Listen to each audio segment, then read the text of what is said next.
everybody. Welcome to our question and answer session with David Murrin. And welcome, David. Thank you so much for joining us again. I'm so appreciative of your time.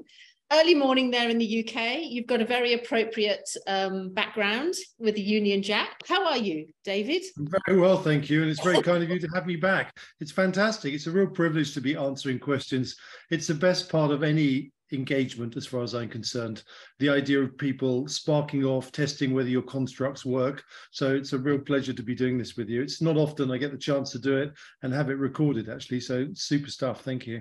Oh, that's good. I'm really pleased to hear that, because I put out the call for questions and wasn't sure what the response would be. And then bam, got inundated with just, very, very many different questions from people from, well, you'll see. I'll give you the trend of things. We'll work through them and just sort of see how you go. Some of them I have to say, because obviously I write about real estate and I'm writing about the real estate cycle. So the 18.6-year cycle, of which you now know something about, and you're obviously concentrated on the Kondratiev wave, and you're using that to inform your analysis of what's actually happening and the timing of what's happening. So there's been a few questions that have come in around real estate. How is all this going to affect people's property prices? Because of course that's the. Doesn't it come down to the absolute base situation? Yeah. So obviously we were inundated with questions and a lot of really positive feedback that came back about just the interview itself. And like I said to you, you're a very unique voice in this space. I don't know many people that are talking about these particular subjects in as much depth as you are. And as we have been forecasting at Cycles, Trends and Forecasts, that there is going to be war at the end of this cycle, or there's a good potential for war at the end of this cycle. And it's a very wishy-washy term. Well, war, how's that going to look? How's that going to play out? Where shall we hide? Where are we going to put our money? These are the questions, obviously, that are on people. And I think they're really important questions, because as we talked about, just as the invasion of China by Japan, it was the beginning, really, of World War II, but no one realized it.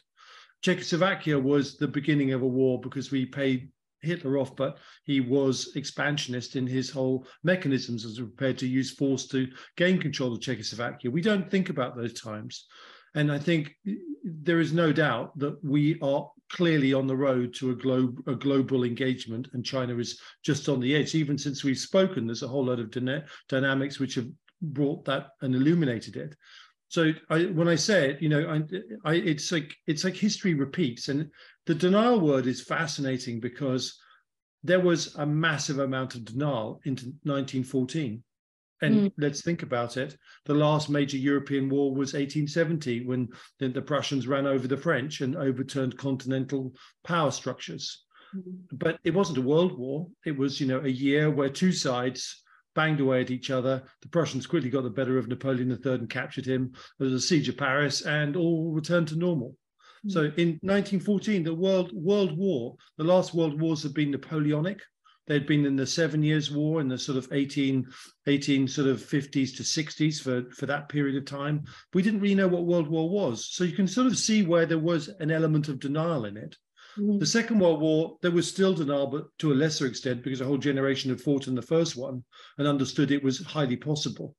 But if you're to draw a parallel, we are in the same, and fun enough, cycle-wise, Kondratiev-wise, it's exactly the same timing and cycle as into 1914. It's incredibly similar. And the levels of denial are absolutely unbelievable, and it was intriguing watching the 12-point peace process announced by China after they've sent a balloon across America, which is an aggressive form of reconnaissance you only really do when you're nearing a point of hostility, as the Germans did with LZ-130, the Zeppelin that went up the North Sea looking for British radar, and all it found was 50 megahertz clicks on its detectors, and it mistakenly thought it was part of the national grid.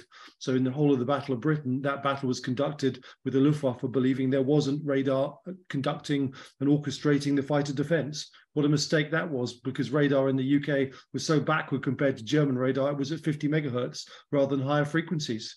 So that was a case of reconnaissance being aggressive, but actually taking away the wrong piece of information that shaped the battle afterwards.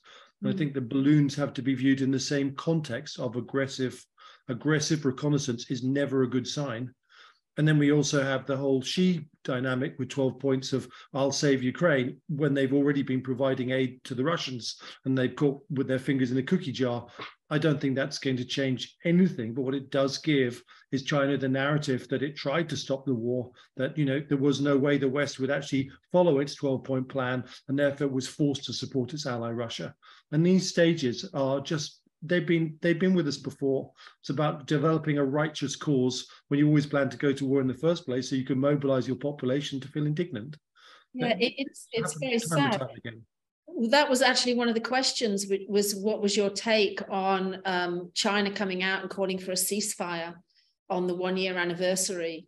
And what you're saying is it's really just a, you know, show to say that they were trying to do something about what's occurring. In effect, look, you know, we know that there's evidence that they supported the Wagner Group with, you know, non-lethal aid, possibly on the edge.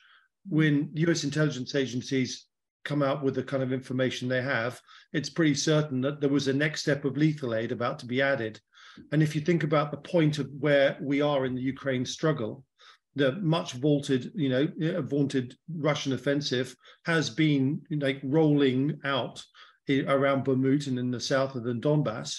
And it's been rolling out in a way that wasn't even identified as an offensive. It never got going because it didn't penetrate the defenses of Ukraine. It wasn't a combined arms armored penetration because the Russians can no longer conduct that type of mobile warfare, which means that they're forced into this World War I paradigm of, you know, infantry attacks with artillery in like a terrible rerun of that conflict, just throwing their young men into the meat grinder, hoping they'll make some attritional difference, which is obviously they're not going to. And now the balance has, there was, I don't know whether you saw, there was a little piece about an ammunition dump in Mariupol had been hit 60 miles away from the front line. That is so significant. It's a good example of how significant news appears somewhere in the sort of back of the pages. That means that they're now deploying HIMARS missiles from the HIMARS system further than 52 miles. So it's probably the glide bombs, which America's been providing out to 90 miles, are now in action. And that means all of the ammunition dumps that Russia moved out back behind 52 miles that they lost in the initial encounters with HIMARS are now going to be moved 90 miles back, which is impossibly hard to run a logistical tail like that. And I have always believed it's the precursor to blunting attacks that take place in the Donbass, but more importantly, opening the way, as they did when they first arrived, for the offensive the Ukrainians will perpetrate, which has to include separating the region on the western side linked to the mainland and Crimea with the Donbass region. Because once you separate that and you blow the bridge up, Crimea is isolated.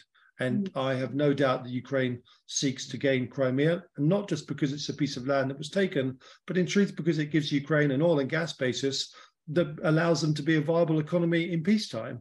And actually, as far as the West is concerned, it's an alternative supply of gas and oil that matches that received from Russia, which makes the whole European construct of energy and supply stable. So I think it's very difficult to not see Crimea somewhere in this process being taken, with all the political implications that brings for Putin's weakness. And I think the Chinese have made a decision.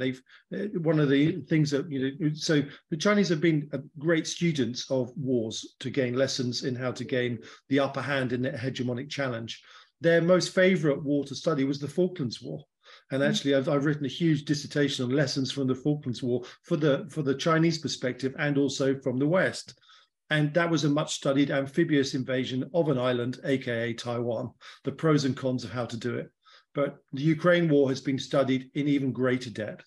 And it isn't some intellectual curiosity. It's a study of what can be learned that we can harness to our military force structure that gives it an advantage. And the problem is, as a system that's rising and challenging, it will be far quicker to learn lessons, to adapt, use its manufacturing base to replicate structures. And there's absolutely like irrefutable evidence in the Chinese press that this has been a huge focus. Now, all militaries will be trying to learn lessons. The lesson we should learn from observing the Chinese learning those lessons is the vigor they're applying to learning and applying it in short order. And you only do that if you have an intention to use it soon. And there's another subtle piece of mosaic information as to what the Chinese are really up to. And one of the warnings I've always thought is that when they do finally roll themselves in with the Russians, there's a consequential chain of evidence, which is we provide lethal aid to Russia. We are now sanctioned. Those sanctions get worse as more aid flows, and we have to flow more aid because obviously the Russians are really in a tight corner. So a lot of weapons have got to go there. That's a lot of sanctions. Oops, now we're sanctioned. Now we have a problem because finally energy is sanctioned and we're being cut off, much as the Japanese were in 1940 to 41. Okay, now we have to go to war. Okay, so we're going to go and blockade Taiwan. Whoops, here come the Japanese. They drag the Americans in. We're all at war together. Once you look at that chain, you just go straight to go. You go straight to the end. We're at war with everyone. We need to go and remove America and Japan from the basin. And our only weapon that can really do that effectively are our long-range hypersonic glide weapons on ballistic missiles. That is a first-use process. It requires satellite targeting systems, which are easily knocked out in day 2 or day 3 or day 4. So what they've created is a use it or lose it weapon system, which is based on an absolutely first strike capability that saturates all the defenses in the Asian basin. So when you look at the logic, and they are very logical strategically, there is no such thing as a little intervention in Taiwan. Little intervention always ends up with a war, a major war. So you just go straight to war, use the surprise. And how do you surprise people the most in the West? You look like you're being peaceful. You look like you've changed your ways. You look like you refute all the hostile mechanisms of, wolf warrior diplomacy, and you back them all into the pack. And then suddenly one day it happens. So I'm very wary of the timing of the processes like the peace process, which play to liberal politicians their hope that actually someone's going to stop the madness. Just like their ancestors thought someone would stop the madness and it didn't work. It won't work now because the predators that represent dictators are not the same as the majority of humanity. And we all make the mistake of projecting our own personas on other people, expecting them to behave the way we would behave. But dictators are sociopaths and psychopaths. They are the predators in humanity. And we don't understand them if we're not one of them. And right now, they view us as the prey. And we still haven't done enough to really deter what is a juggernaut coming towards us, which is the wake-up moment we should have had years ago, and we still need to have. Which I think is where, I think that's part of why I really wanted to get you on and do these interviews, was because I think that if people are thinking, oh, they have no say in this, that they can't do anything about it, and you've spoken yourself about the need for people to talk up and to understand the importance of defence at times like this. And obviously in Australia, just going on from what you're saying, we're so far away from Europe that what's going on in Russia and Ukraine at the moment, it's a news story. It's not something that affects us. It's not something that affects everybody's daily lives here. They're aware of it. They're aware of what's going on with inflation and that it's got some kind of connection, but that's it. But when you start to talk about China getting involved, then that's and China moving into Taiwan, well, that's another matter altogether for Australia. Well, that's the interesting thing. It's about connecting these chains. So Australia really represents, as Britain did, to Europe in the Second World War, the aircraft carrier that you could use to operate from with a degree of protection when the RAF operated its fighter command defense system, and then you could launch your counterattack from. Right now, with the way that Chinese aerial denial weapons work, Australia is sort of out of range of the majority of them, and therefore you are looking to be or behave like Britain did in the Second World War. Think of the loss of all of the territory to the north. Maybe you keep the island chains along New Guinea and the Solomons if you're lucky, and you are now a bastion whereby American and other forces operate out of. Yeah, well, let me ask you a question, because that's actually, I mean, you're kind of answering the questions as you talk away, but that was one of the questions that we had was, I would love to hear David's thoughts on former Australian diplomat John Lander remarks on China, where he says the United States is not preparing to go to war against China. The United States is preparing Australia to go to war against China. John Lander is saying that Australia is being set up to be the principal proxy in war with China, in the same way that Ukraine is a proxy for the US against Russia. By fighting by a proxy, the US is not in direct conflict with a nuclear armed rival. So yeah, your thoughts on on us Well, being... first of all, Australia's ability to conduct a war against China on its own, unlike Ukraine against Russia, is just not comparable and will not be comparable. So I think that, from that perspective alone, that's not going to happen. I think by the time Australia becomes critical, the Chinese have already acted. And by definition, these weapon systems are such that America is not going to be the instigator of conflict. Right now, it's on the back foot. Its carrier capability, as recent exercises by think tanks in Washington have demonstrated, and I've been warning for nearly 4 years, is now negated. It's questionable whether they can do anything to stop Taiwan or stop this initial surge that pushes them out of the region.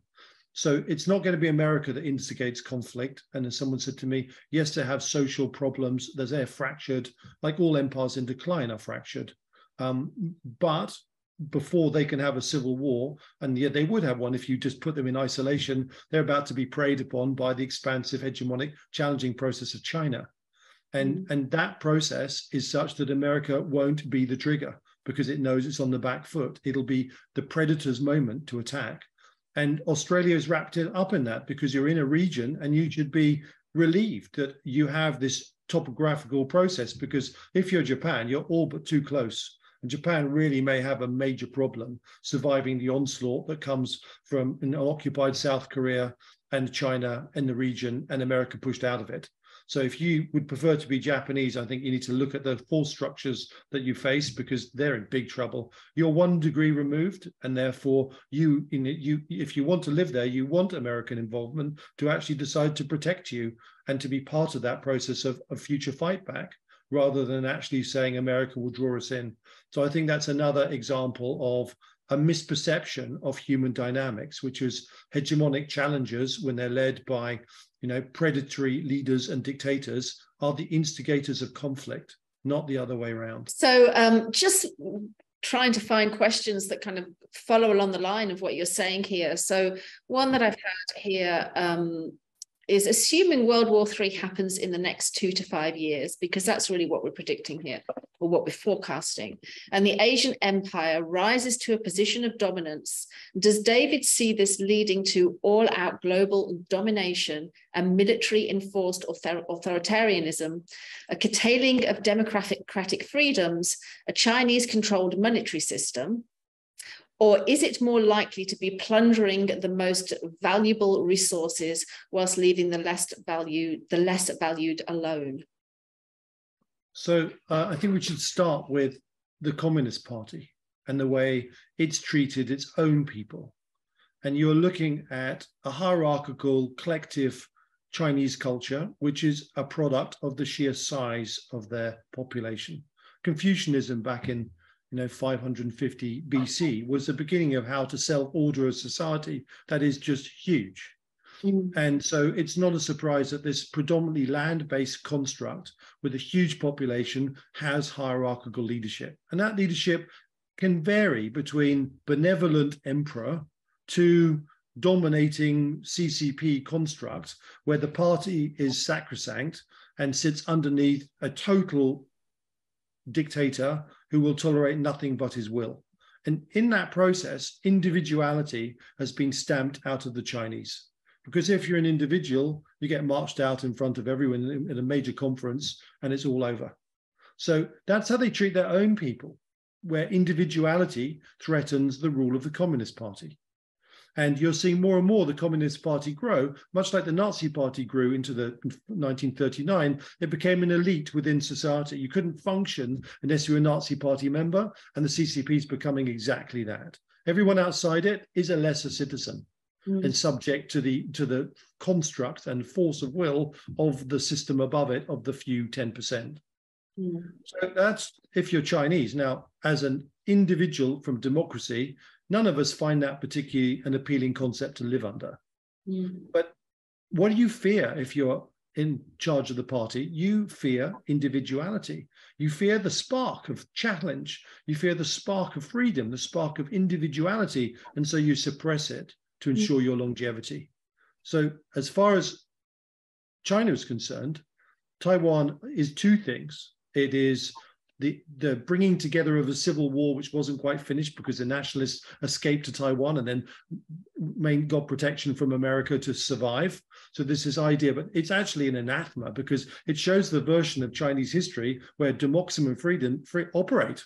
And look how productive 24 million people are, phenomenally so. And so that's a concept that they wish to expunge. And we are, in our democratic construct, also something they would wish to expunge. And the question then is, how does China think that it could dominate the world? Well, let's just look at its history. It's created social algorithms to control its own population. It's applied those algorithms to the Uyghurs, to the point where you look at your phone and you haven't shaved or you haven't done something and you're carted off the next moment. They found, using technology, ways of controlling societies on a scale that Hitler would never have imagined possible.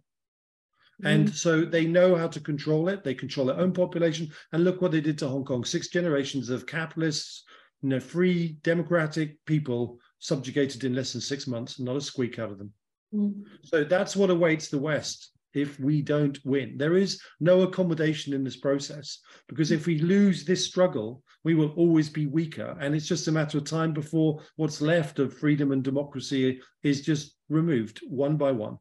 And there is a simple way of doing that, and I wrote about it in Red Lightning, and that is to control the sea lanes.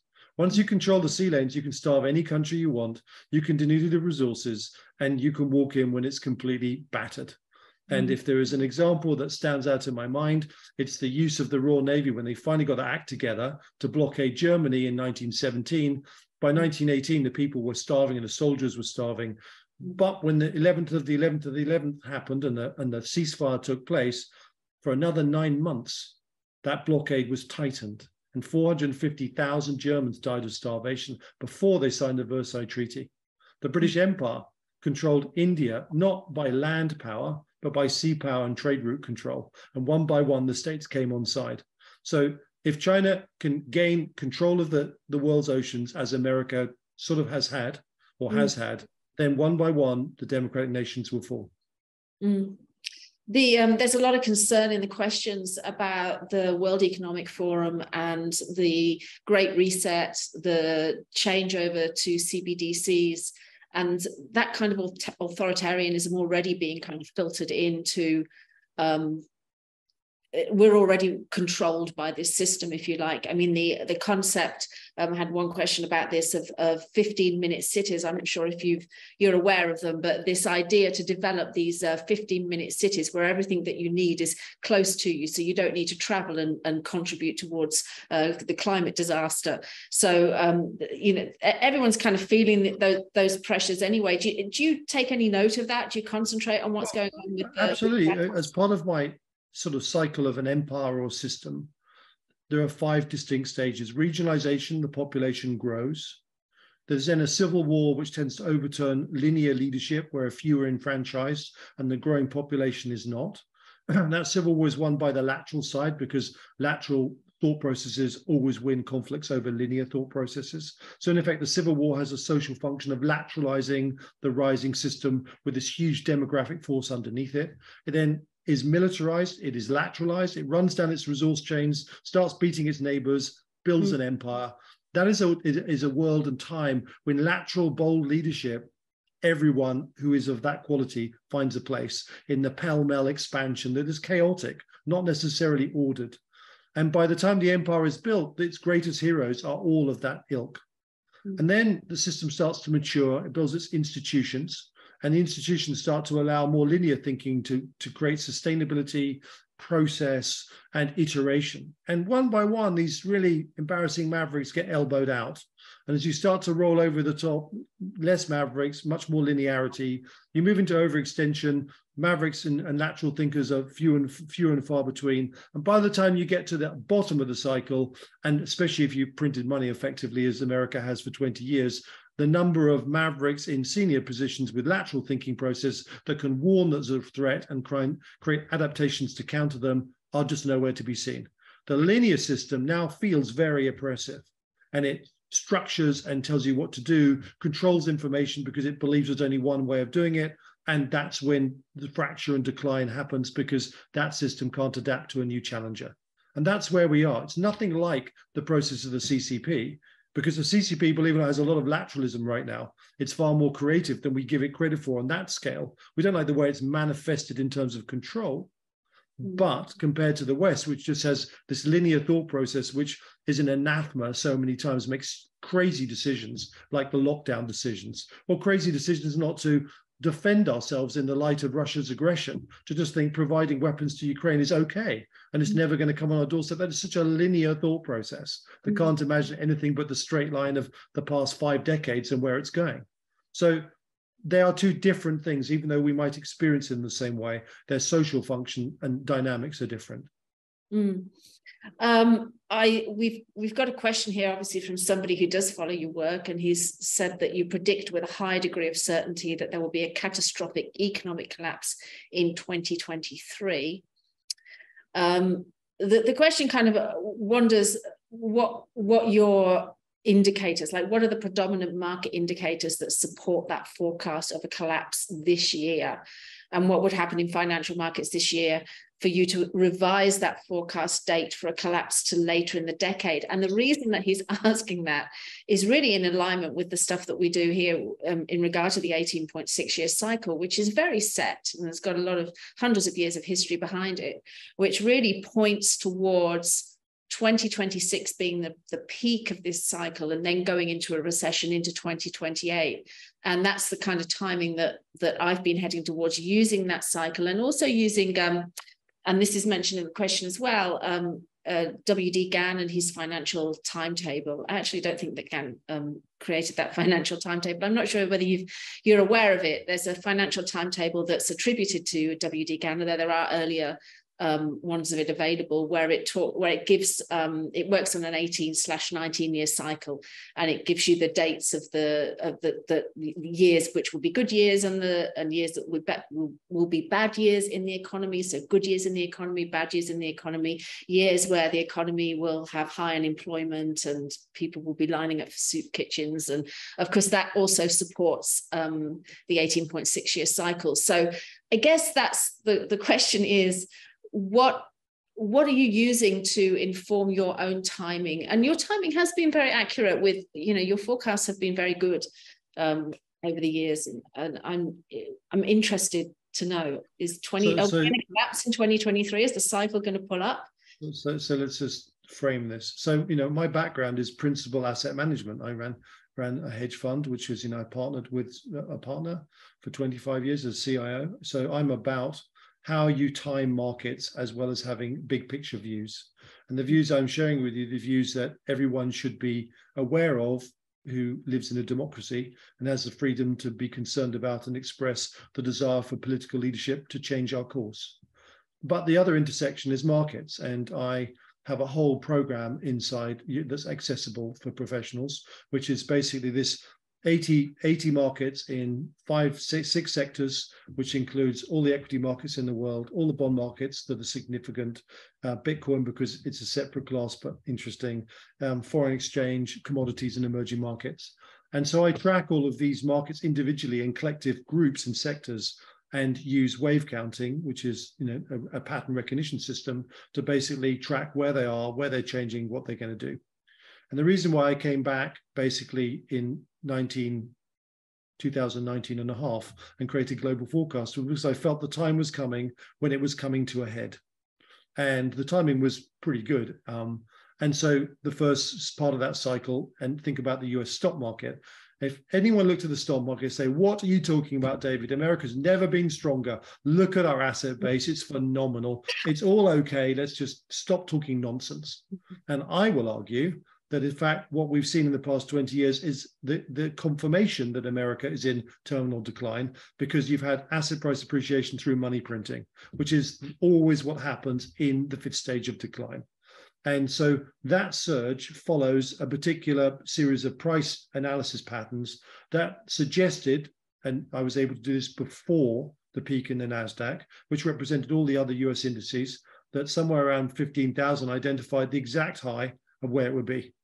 And it was exactly at that high, mathematically, that it reversed after a 5th wave extension of a 5th, that I was able to get all my clients short of the highs within 1%. and a maximum size position. So, and it's been coming off since. Now, you could argue there's nothing too scary about 30 to 40% decline, except for it's really not halfway there yet. That's the problem. What we're seeing is, and what we saw at the peak of the NASDAQ and the US stock indices, is 100 years of stock market cycle reversing. Now, when they reverse, they usually reverse incredibly aggressively. Ultimately, they go down twice as fast as they went up. And where do they go to? They go to the last basing pattern. So the next obvious target are the lows of 2020. And the next obvious target below that are the lows of 2007. And that's ultimately where I think we're going. Once that high is in place, which it certainly is, in my opinion, then we are looking at how that process unfolds. And there is just the most enormous denial about the Fed's going to pivot. And that leads to inflation. Don't worry, inflation's under control. The Fed believe it's under control because if they don't, they're really in trouble without any levers. And we all wish it to turn to the same process. And you've got to remember that market participants have also been conditioned to be linear in their thinking. After a 20 it pays you to buy the dips and just close your eyes and not think about it. So mean reversion is an ingrained habit at this stage for market participants, which is linked to collective denial. So all the way down, you'll see them buying dips as a correction. Correction's lower than the last night. Down we go again. We've just seen another of those ones. And ultimately, what we are seeing is an accelerating pattern. And somewhere, I always call it the hot bubblegum moment. You put the bubblegum that you've just chewed and you put the hairdryer on it and it goes bloop and it drops on the floor. We are moving to that stage. And the evidence price-wise is as long as that lower high sequence continues, probably below the recent lows of the past few months, there is a risk of real acceleration. The kind of acceleration that shifts mindset to, I will always buy on dips too. I'm never doing that again. And how do I get rid of my longs? Because I'm trapped. And for anyone that can't imagine that, just look at what happened to Meta. Meta was, a bellwether stock that got eviscerated. And that is coming to you at any index somewhere in the future. And when so many of those shares have behaved that way, that were bellwether constructs, you know that there's a main event coming. And the only reason why indexes are very good at staying up with hot air is when something falls, it's replaced by something else. So they keep averaging with a new, stronger item, and that keeps it inflated to some degree. In the UK, for example, the FT100 is not as good an indicator as the FT250, which has become my bellwether pattern to follow for the UK. So stock-wise, big problems.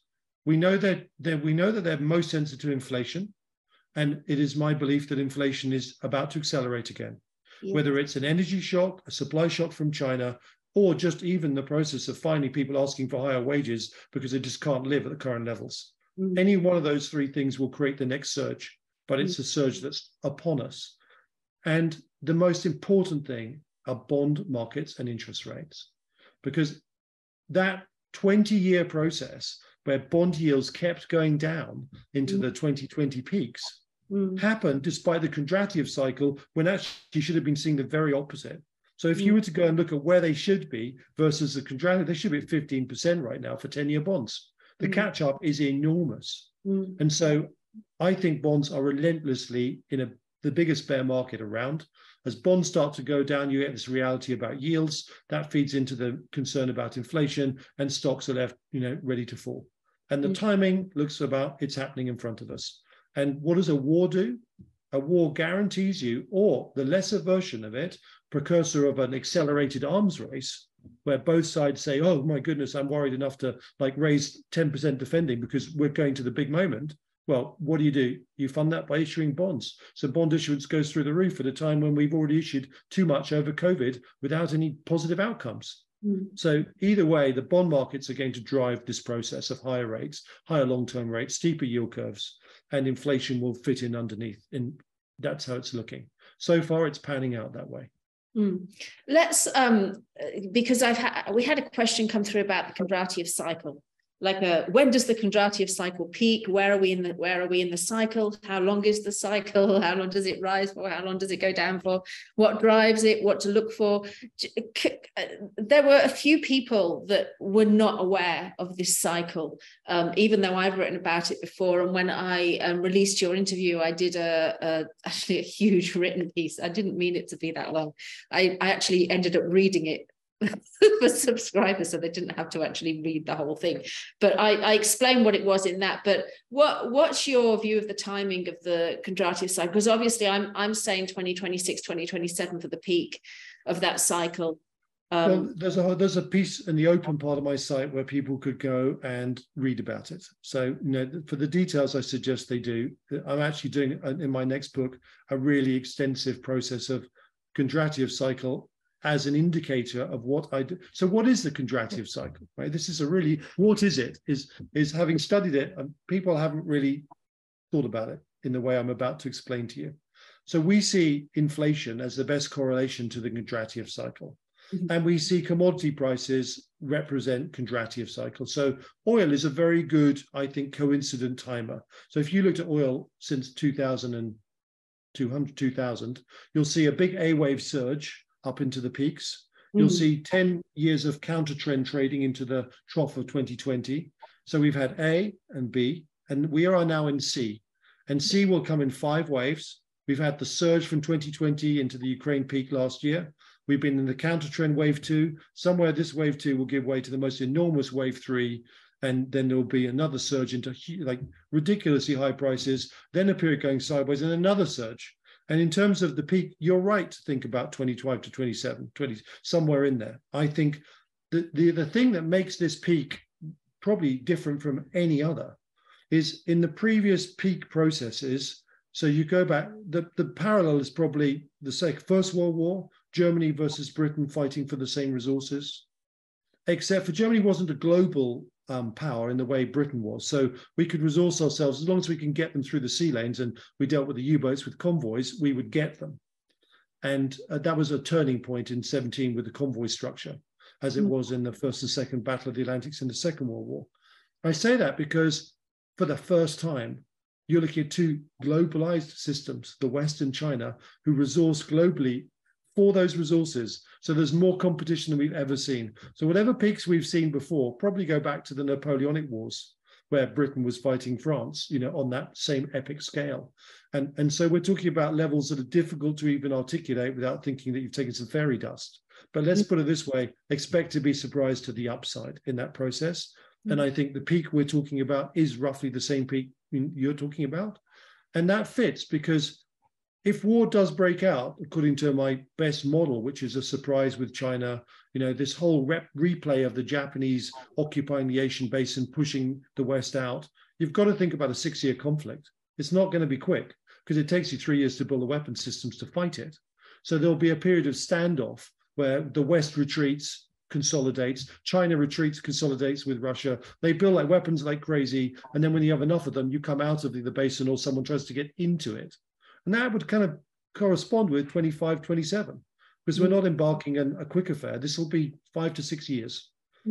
So I can see that whole cycle working. I can see it being so extreme as to why the war starts earlier compared to the peak than perhaps other times, because the competition is so great in this cycle that actually that acceleration point is earlier than just the peak itself or a year before the peak, which is why 22 onwards was the risk factor I always highlighted. And indeed, the Russian invasion was just that.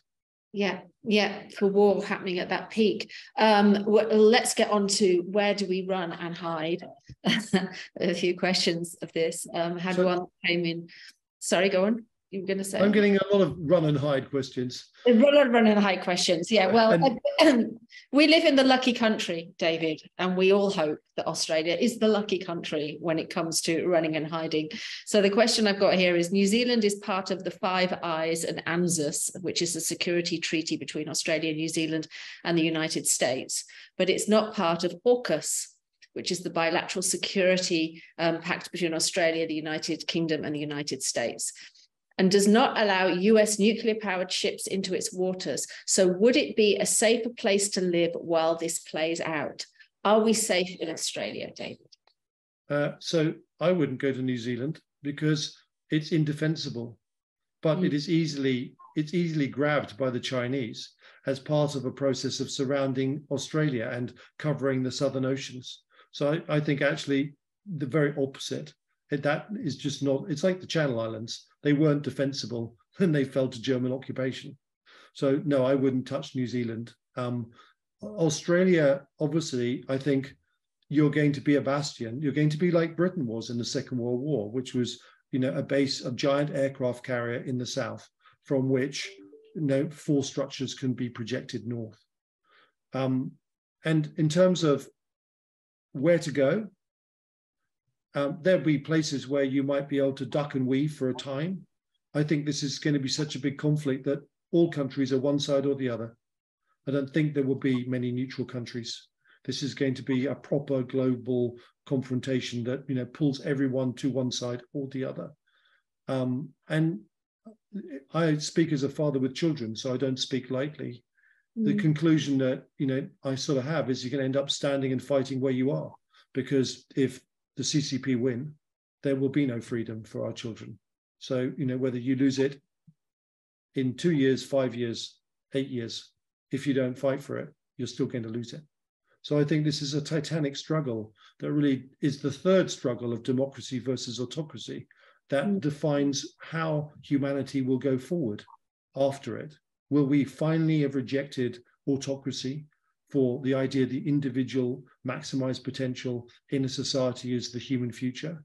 Or does that, for a whole period of time, just like Star Wars, get suppressed for 1,000 years of an evil empire before the spark of individuality rises again? I hope that I would not and could not imagine, a situation where our children don't have that freedoms. And certainly for us to be having this conversation probably puts us on the freedom list of death, which means that our genes are not acceptable in a world that's envisioned by the CCP. And that means our children are. So there's some really tough realities. And if you think I'm being harsh about it, just take a trip to Ouija land and see what's happened to them. That's our warning, just as the concentration camps were the warning to how the Germans would react and behave. Yeah. There's a few questions that I had in about Bitcoin. You mentioned Bitcoin in our last conversation, I think. And just this one question, it's very simple, is asking, is Bitcoin going to crash before the end of this cycle? And it leads on. He says, will Bitcoins crash before the peak of the cycle or after the end of the cycle crash? Also, David mentioned in the previous video that China needs a Russian military shield if they go for USA and Japan to blockade Taiwan. Could that mean if we defeat Russia in Ukraine, China will think twice before going for Taiwan? Okay, so the Bitcoin issue is, yes, I do see at the moment the risks are a washout with equities. They are quite highly correlated to equities, individual wealth. So the risk is one more washout to new lows. At those lows, somewhere down there, I will be looking for a major reversal point and a move to 100, but not before most people have decided cryptos are dead and what were they doing with them. So in terms of the definition of what does China need, China's strategic relationship with Russia is multifaceted. It's the security of resources overland away from maritime interdiction, with the vision of this construct of a build out of force after conflict has started and secured resource chains. It requires Russian ICBMs because it doesn't have enough of them to truly stand against America in an all-out nuclear war. And the reason is because most of its ICBM focus has been on short and medium range missiles to launch hypersonic glide weapons to threaten carriers and naval forces in the Asian basin. So they need that. They also very much need Russian subsea technology. It's one of the hugely trailing areas of Chinese military force structuring. They can't build submarines that really equate to the nuclear submarines in the West. The Russians are close. And I genuinely dread that transfer, because we're talking about the one bastion that is capable in the Russian forces going to the Chinese with this massive manufacturing base. And suddenly you don't just have one or two Yasin class hunter-killer submarines wandering around that are really difficult to find. You end up with 100 of them, at which stage we are overwhelmed. So there are pieces in that alliance which are deeply concerning. And it reminds me, and I wrote about this recently, of the Tizard transfer of essentially technology that took place when Britain desperately needed to get America on side to get Lend-Lease to work. We gave them everything we had, our nuclear secrets, which started the Manhattan program. We gave them radar, just about everything. was in that transfer. So you only transfer your technology when you're desperate. And I think we can assume that Russia is now desperate because it is not going to win the war in Ukraine. So how does the world change if China stays out of this conflict and the Ukrainians are successful in ejecting the Russians? Well, that doesn't really change because Russia has committed itself to rearming for another go. So if we just take Russia back to its borders, we know that it's militarizing for the next go, and we're going to have to parallel that militarization. What happens conventionally doesn't affect the ICBM dynamic. And this is one of the things there's some articles in The Guardian about how deterrence doesn't work. And I have to really firmly counter that. Deterrence works because we didn't go to war with nuclear weapons in the Cold War. QED, we got pretty close, but we didn't. So nuclear deterrence works at the upper level. It actually works all at the lower levels. And I would call it full spectrum deterrence. And the reason why this whole conflict dynamic is happening is America's dropped the ball with its carrier power, and it's watched hypersonic weapons be developed in front of its eyes and not developed an effective counter. Now, if that hadn't been happening, we wouldn't be having these conversations. So how do you get the genie back in the box?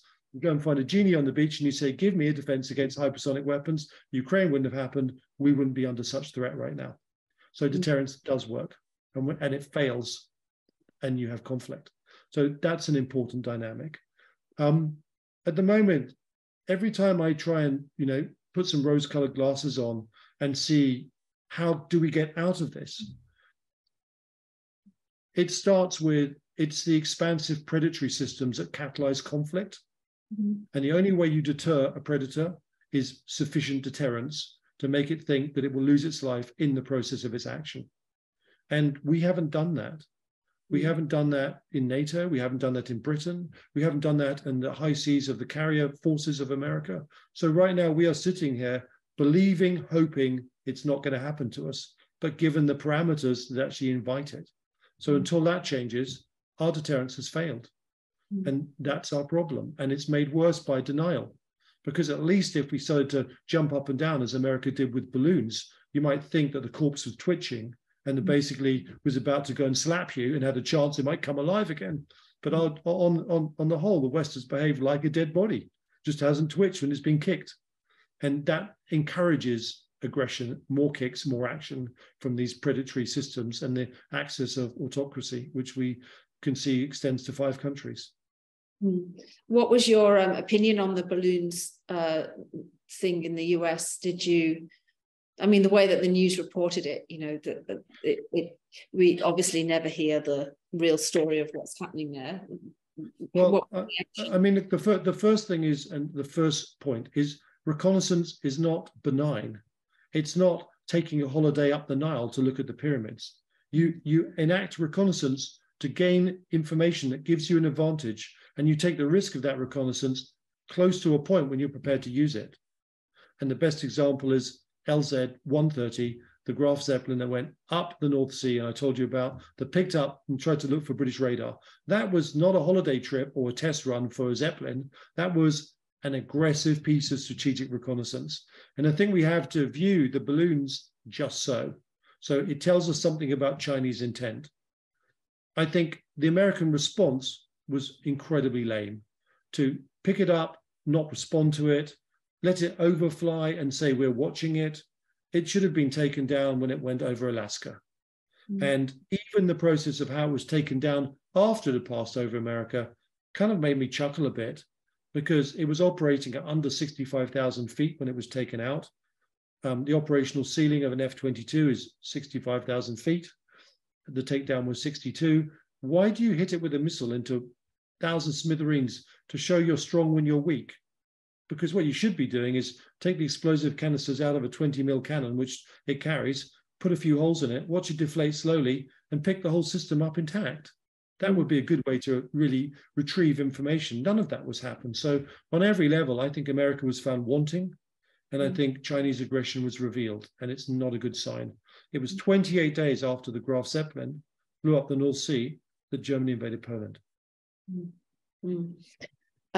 Obviously, there's just a flood of questions from people that are really very concerned about where to put their money, where what do they do with their investments?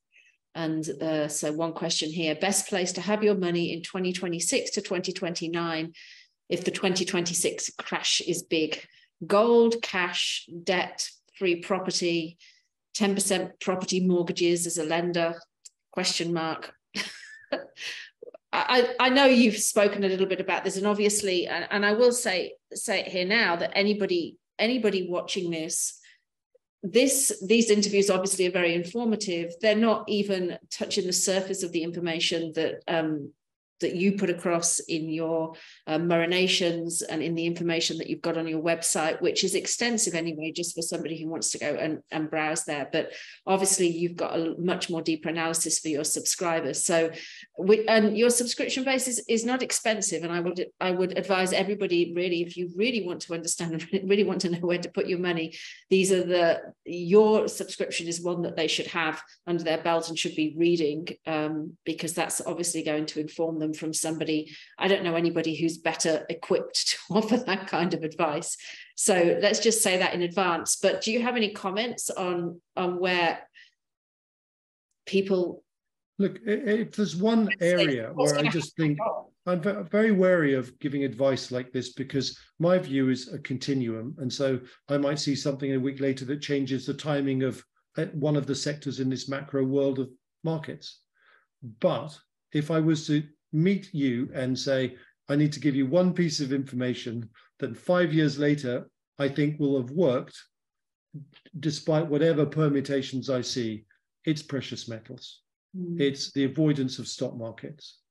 It is the avoidance of the 60-40 portfolio of 60 bonds and 40 equity, or vice versa, like the plague, because both those asset classes are in for a major kicking. And it's also about adaptation. And I'm going to give you a little clue here, is I think that we are at the end of the free market system that we have known. And what happens when you go into conflict is you end up with command-based economies where the governments basically start to shape the needs of the country to enact a war effort. Now, I don't see it being a Soviet command system. Someone turned around and said, when I'm predicting a war command system, I must be a communist. It was someone in America. I had to giggle, really, because I'm the furthest from a communist you're ever going to meet. But there comes a point when the government is responsible for the strategic direction and survivability of a country, which includes the vibrance of its economy as applied to its manufacturing of war goods.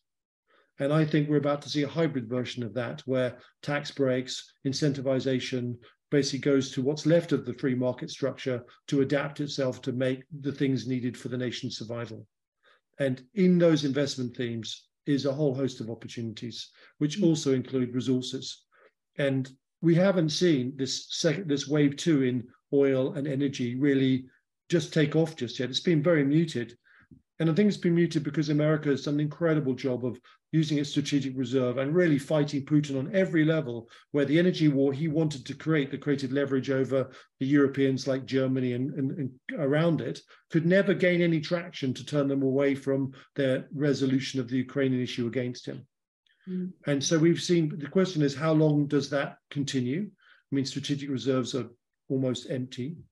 And the other part of it is there is a massive real recession taking place, of the combination of no growth, high inflation is killing everyone's financial status. And that's affecting demand.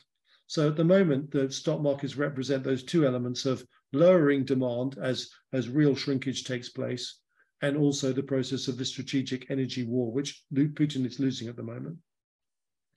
But at some stage, resources will go up based on the constriction of supply when the world bifurcates. When the world bifurcates is when China starts providing lethal aid to Ukraine.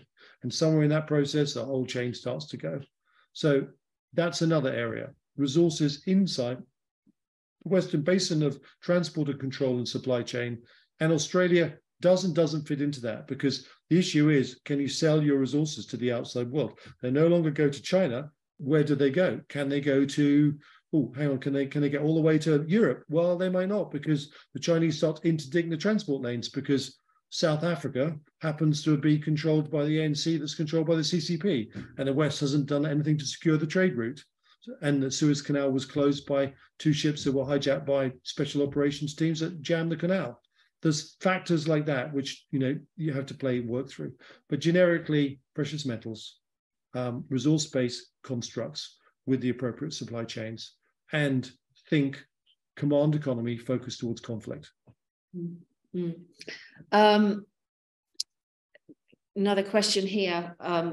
I assume that we're saying, that there's a question here saying that can the combined dictatorships, China, Russia, North Korea, etc., really take control of the globe, and through what mechanisms? I feel like you've kind of given a hint that could happen. You can discuss it, you can add more comments to that if you want to. But the other question from this reader was, in all of this, there is little or no talk about India, although I'm sure David has written about India previously. Does the Indian empire rise next? And what if China falters? What then?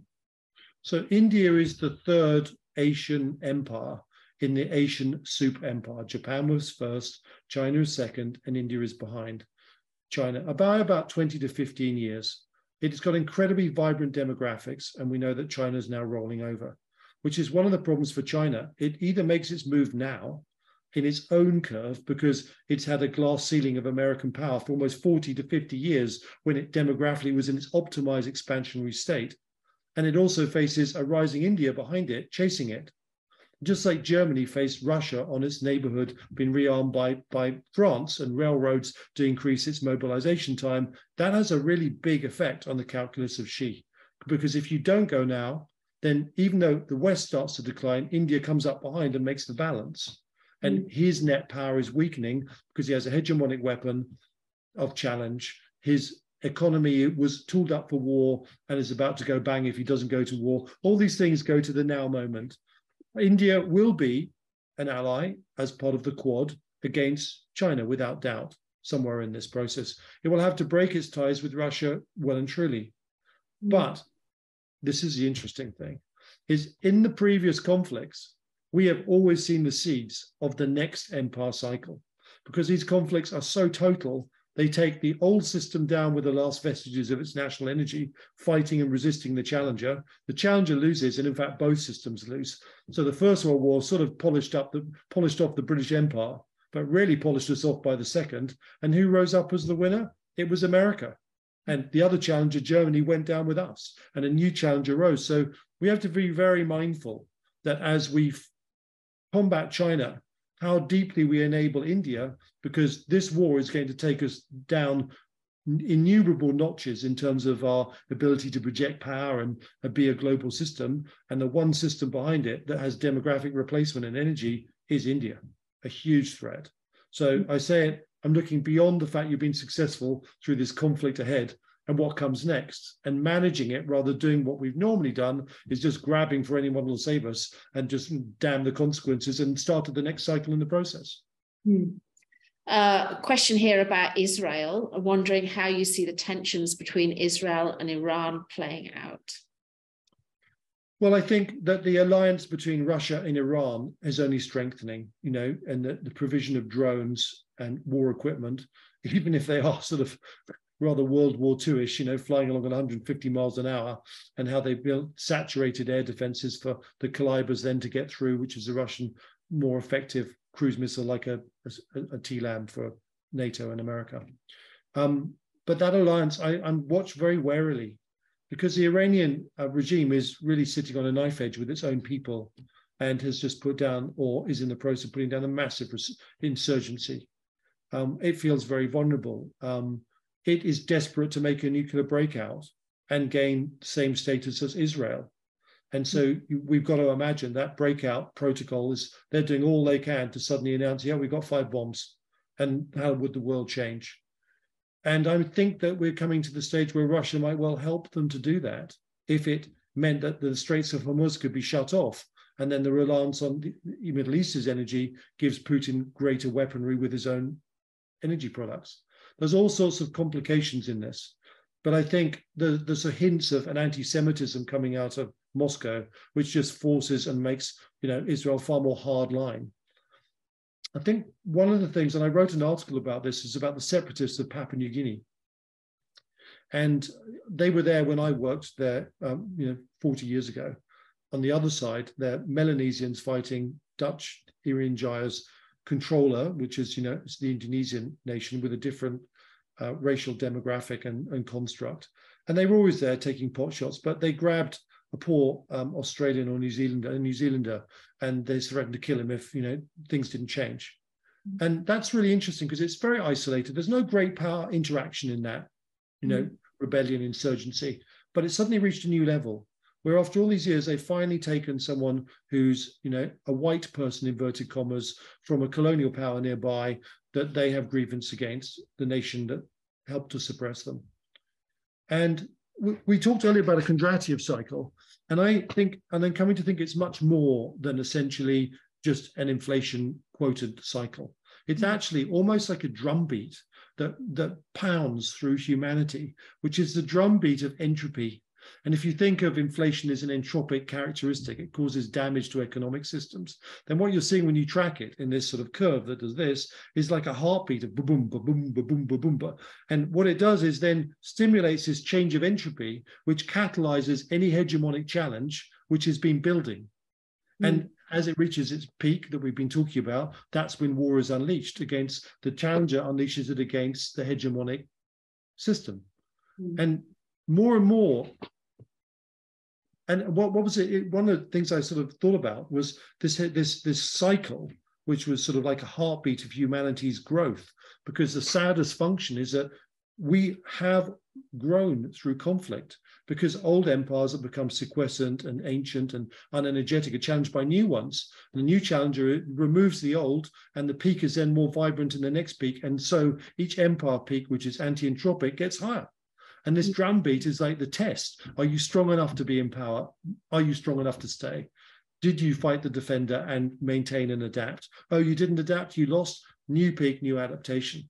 So going back to it, I think that even in the jungles of Papua New Guinea, this drumbeat has an effect on that insurgency, and is having an effect in Israel right now. And the Palestinian issue once more is coming to the fore, and the drumbeat is there. So I expect every conflict everywhere to respond to this drumbeat. It isn't just about great power status. It's something more subtle in human evolution, which I've never really seen discussed. But more and more, I think that it is to the heart of what we are as a social entity, how we progress, and how that all works. Yeah, it's very interesting because obviously, there's a lot of unrest in Israel at the moment with the massive protests against the government there. And obviously what's just happened very recently with the settlers and the, taking the law into their own hands. Very sad, really, to witness it, and it's frightening because it feels like we're caught within something that is inevitably going to play out. And I know that you've said, you talked about the only way that anything's going to stop this is for defense. To be, and it's just not happening. So it's very likely that this is going to play out, and it's very scary for people, I think, when they're listening to this. I mean, I think it's more physically scaring as to where do you run. I mean, the thought of having China and the authoritarian control that we see there being implemented here is something that people have been talking about for a long period of time and worrying about. So it's terrifying. It really is. And I've watched this, predicted it for 20 years. I watched it unfold. And, 10 years ago, I was hoping that enough interaction would change outcomes.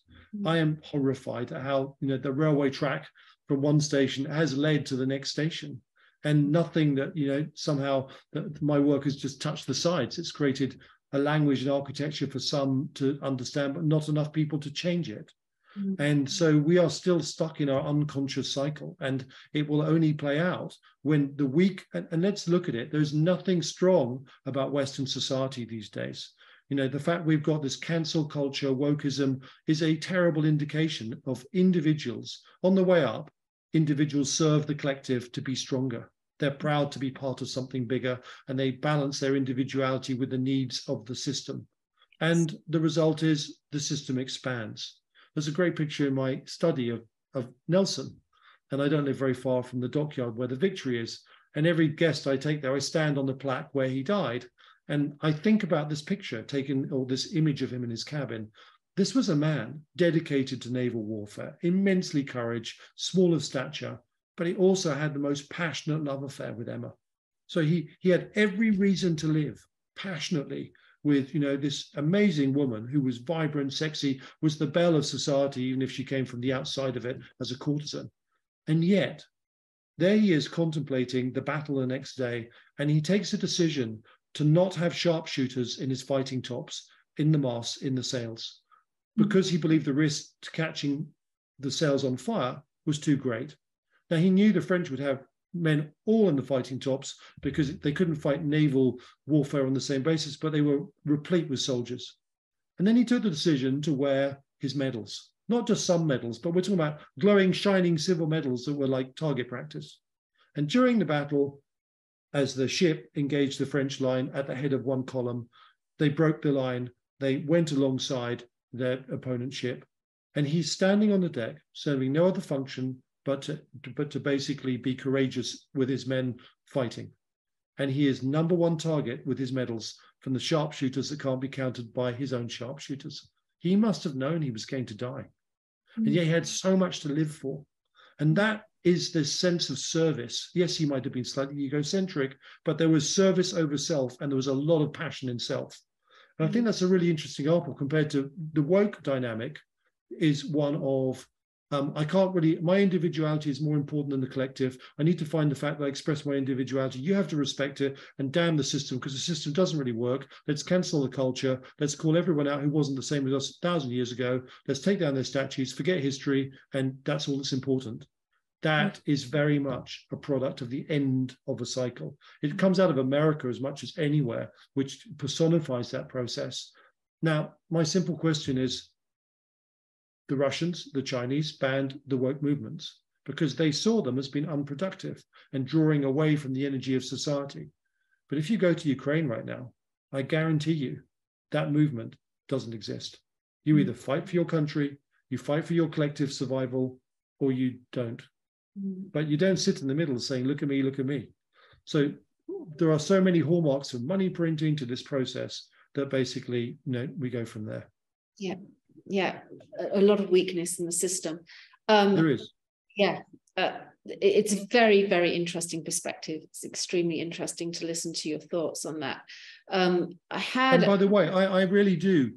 I think our society is about the maximization of individuality, but we're part of a social system. I chose, for example, to communicate my fears because I believe that system is really important for my children to live in, for us to live in.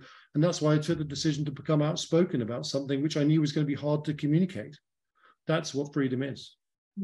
But there's been so much division in society anyway over the last few years of kind of like setting us up against each other, the Black Lives Matter movement and the, like you're saying, the movement, the wokeism and the cancel culture and everything. I mean, there's a lot of, people against each other within it. And that's part of what you talk about in your empire model of the fall of the empire in a way, of it breaking down because you don't have that stock base anymore. It is. I mean, it's a sense of service and priority, and also it's best found in its adaptable phase. So if I built a factory that was based on new technologies, like world-beating factory, got my lateral people to build it, I would then actually get linear people to run it for me until the lateral people came up with the next iteration and we put into practice. So I think we're symbiotic. It's not one is better than the other. We both do different things. We think differently. And when we can work together in such a way as that difference is appreciated, we have optimum outcomes. But somehow these two thought processes are just dynamically antagonistic, almost like there's another process between one system tries to dominate the other and vice versa and is intolerant. And we need to understand who we are and gain that tolerance and integration, because every team requires both quantities and qualities of thought. It's just a question of right person in the right slot to create optimization. Yeah, it's very interesting because the way that you describe it, I mean, it's almost inevitable that you can see that it's leading us to a place. It's laying the path out for us to go down the road that you're painting now, which is towards war and towards, the change of empires and the change of the hegemony structure of what we see in the world now. I mean, it's really fascinating subject. I did have a question here that came through. I had a few questions that came through kind of like this, with a lot of interest in the subject of market cycles. And I don't know how far your research has gone into them. I've certainly talked a little bit about it. I've talked a bit about it to subscribers in regard to the esoteric things that sit behind cycles. But I had one question that came in that asked about cycles being encoded into different books of the Bible, and asking if you've studied that to any degree. I've looked into that myself, and yeah, interested to know whether you have looked into. So I will point. So when I first came into JP Morgan and its trading floor, I definitely worked out that emotions were collective. They were linked to price, and so the study of price became my prime focus. Mm-hmm. So first book I ever encountered was by a book called Tony Plummer. Mm-hmm. Tony Plummer is the most wonderful man, slightly older than I am, and his book was the beginnings of his views of collective behavior. He has done some amazing work on the Bible, and not on the Latin Bible, but the Greek Bible and the embedded numerology.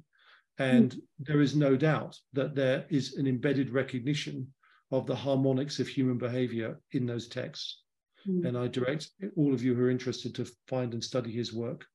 There is no doubt. So the interesting question, and that's also where supposedly Gann started his work too. So there's a really intriguing question, is I use Elliott wave and I look at the origins of his work. It's an incredibly complex system. And normally you would expect to see an evolution of, an idea, more complex, iteration, fit, perfect. There is no iterative curve. It's like he inherited something that came from somewhere. Yeah. And so it really begats the question is, where did this inner knowledge of our collective psychology come from? And how did we lose it? And then how do people find it? Because I think it goes back further. Just as I think the civilizations of our world and the evidence, for example, the Sphinx is water weathered, the fact that the pyramids in Giza can see the dog star Orion, when we could only find it with a telescope in roughly 1850. There are all sorts of pieces in this evidential puzzle which don't make sense. And I'm trained as a scientist. I think scientifically, not emotionally, about things like this, but there are questions which I think are even bigger. It's almost as if we had knowledge, we lost it. And we're rediscovering it in some way. Our ancestors didn't make it for another reason. But this knowledge is quite divine. And I'm not really religious, although I'm spiritual. And I can see why Gann interpreted as, information from God. It was embedded in the Bible when he first found it, which was believed to be the book of God, as far as he was concerned. But there is an entwinement here. And divinity, I think, is much more about the harmonic of the universe and the alignment of the universe. So this knowledge is beyond just physical application, and it alludes to a fascinating pathway, perhaps, that we can walk down in the years to come as we become more conscious and self-aware. Very interesting. I'll fire off a couple of last questions to sort of. I'll lose my voice with this cacophony of questions. I had so many. I didn't expect to get so many, to be honest, but there was just like a flood of them came through.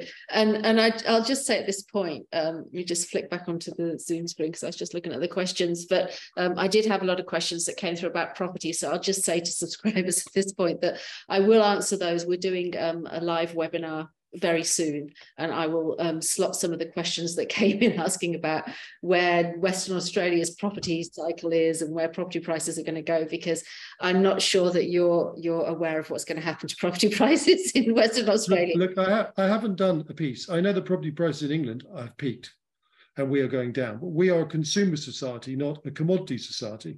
So as I said to you before, the issue for your commodity-based economy is what could prevent the sale of your commodities, and bifurcation would be one of them. And that would have huge economic implications. And so I haven't done any more work than that, but that's the first big picture touchstone I would start to think about. It's actually, it's probably something that you should just make a comment on, because if we did go to war, if we were in war and if China did attack Taiwan, what's going to happen if China stops purchasing? Well, you guys will have a massive economically hit. And the only issue is whether the transportation of those, raw materials across to the manufacturing base of the West, as this, this world of two systems manufacturing weapons takes place, can be secured against attack. If it can, then you'll have another partner to sell to. And if it can't, you're getting in big trouble. We'll no longer be the lucky country, that's for sure. A question here about, is it possible that we will experience deflation, negative interest rates during the last few years of this decade? And I think the idea behind this is that once we have a crash, they'll slash interest rates again, and based on how far they've slashed them in the past when we've had economic downturns, that would actually push them negative. I don't think this has got the same causal effect between interest rates, equity crashes, and inflation. I think inflation is going up for different reasons, as in, supply constriction. So expect that supply constriction to continue into 25, 27. And long before that, if it reaches the peaks that it looks like it's going to reach, we will have seen a collapse in equity. So we've seen steroidal stagflation, where your assets collapse and inflation keeps going up. Terrible combination. So I think that's a more realistic architecture to think of. And I guess a final comment, because I did get so many questions on it, of what's going to happen. By the way, the exception is if you have a commodity stock, that will go up, not down. So, and it can be cash generative. So there's all sorts of subtle qualifications, but generically for the broad-based stock markets, that construct works. Yeah. Because I did have so many questions about property and property prices and what's going to happen to property prices. And should you put your money in property? Do you have any thoughts on property investment? And, in regard to this cycle, I mean, readers, will understand that I'm forecasting that we actually will get, we haven't peaked in property prices, and it's very likely that we will get increases in prices through to the end of this cycle, that they would track alongside inflation.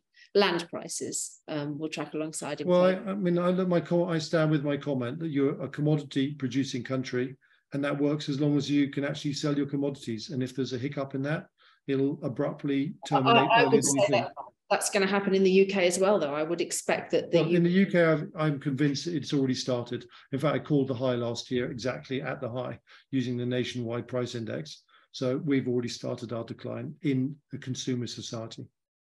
But even so, I think property prices in the UK are about, the median is about 9% higher over the year than it was. I mean, it's obviously demand is tanking, particularly in London, because it's a high price market. Well, London is really an anomaly, just like Dubai is an anomaly, or Singapore. So I think you've got to think about generic house prices. It's a bit like the FTSE 100 versus the 250. Which one is a broad base and which one is a narrow base?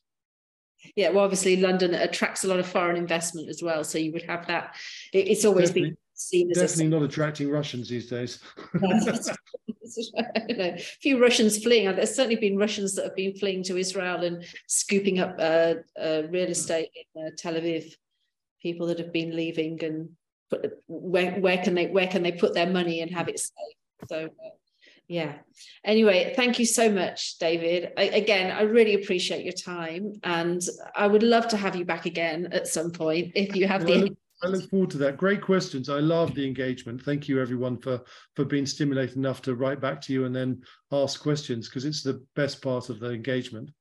Yeah, and like I said, the response was just fantastic to the information that you shared with us in the last interview. So I hope that people have got a lot of value out of this, and I'm sure that they have. I hope that it's certainly given us a lot of information about where to put money and where to run and hide, and how war might play out, and what things might look like at the end of this cycle. So once again, I would encourage everybody to go to your website, have a look at some of the work that you do, subscribe, and become a subscriber and start to learn a little bit more about the subjects that you're talking about. I think it's incredibly important. But thank you so much for joining us. Thank you, Catherine. It's been a great pleasure. I look forward to next time. Yeah, absolutely. Thanks so much.